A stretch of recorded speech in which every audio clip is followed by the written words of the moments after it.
କବିତାର ଶୀର୍ଷକ ପରାମର୍ଶ।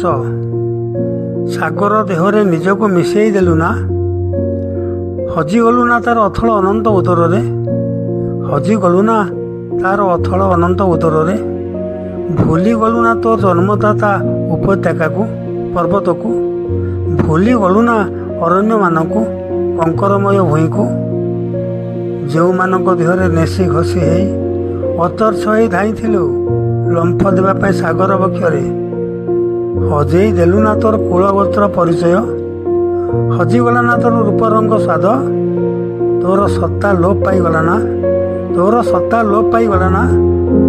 ତୁ କ'ଣ କେବେ ସାଗରକୁ ପଚାରିଛୁ କେବେ ତାର କୁଳଗୋତ୍ର? ତୁ କ'ଣ ବୁଝିଛୁ କେବେ ତାର ରୂପ ବିଦ୍ୟା ବୟସର ମାନ?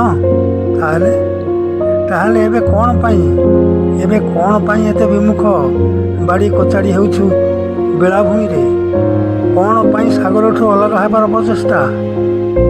ସାଗରରେ ନିଜର ଗୋତ୍ର, ନିଜର ପରିଚୟ, ନିଜର ସତ୍ତା ହଜେଇ ଦେଲା ପରେ, ନିଜର ଜୀବନ ସର୍ବସ୍ୱ ଅର୍ପଣ କରିଦେଲା ପରେ ତୁ କ'ଣ ଆଉ ଦୂରେଇ ଯାଇପାରିବୁ?